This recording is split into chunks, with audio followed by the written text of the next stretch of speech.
Here's the Creative Z Egg Developer Edition. Keep in mind this might change a bit once it hits the store shelves, but you get a couple of the basic accessories with this.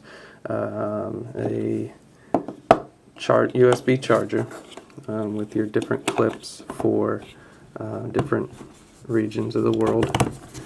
A lot of the creative products have this type of thing. You have your standard USB mini and some headphones.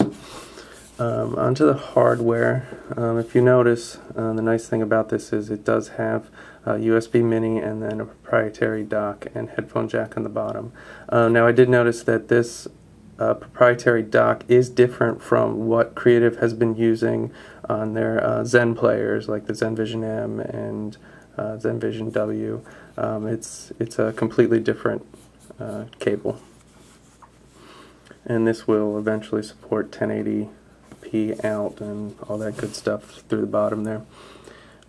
Here on the side is a quick button for a camera, or regular SD slot, SDHC. On the top you have your power button, HD camera on the back,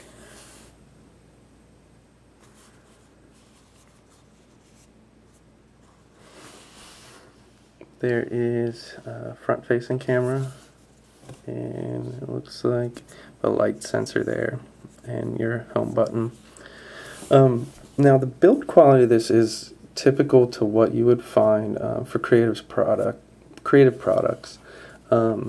I always describe them as really well-made toys. They're all plastic, but still very, very rugged.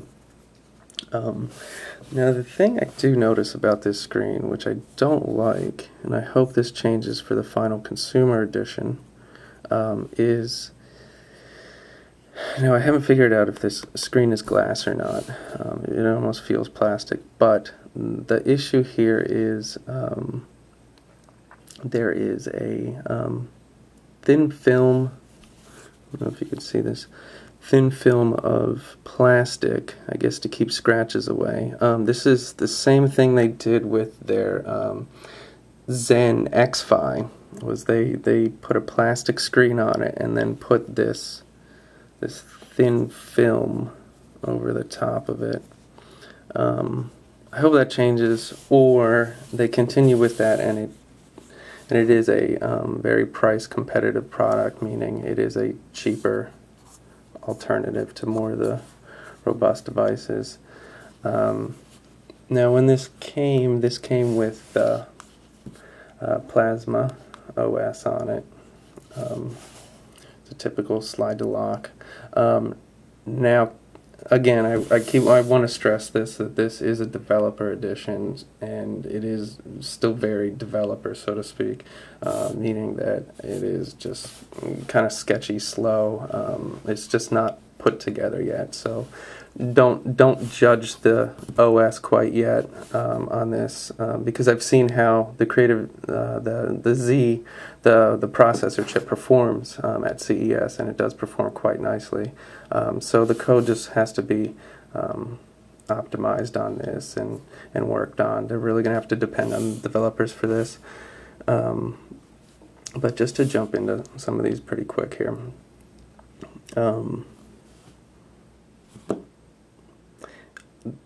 The UI is pretty straightforward, easy to use. About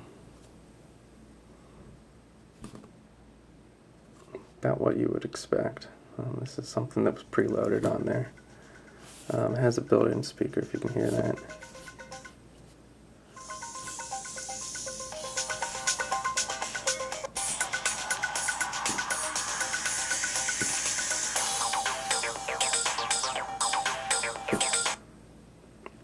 Back to the home screen.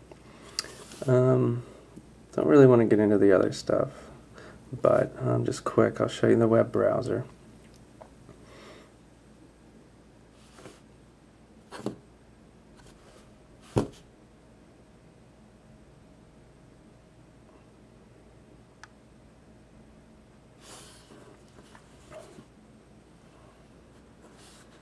Now this is Opera 10 Mini, I believe. This Opera is going to be their browser of choice, preloaded on the Plasma OS.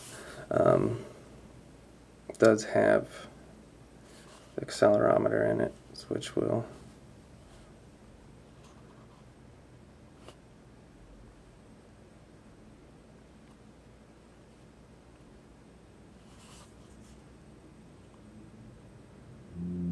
and, like, for instance, here is just the keyboard, so you can do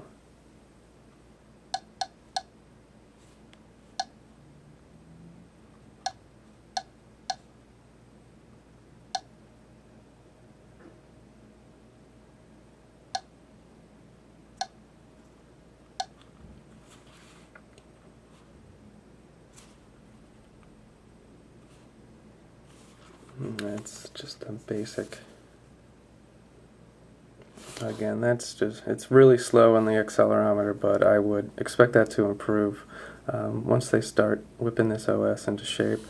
And if you didn't know, this will also run Google's Android platform.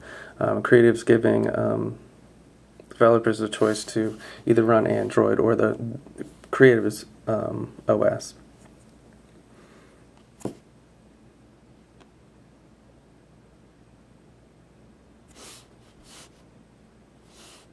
There's a couple different settings.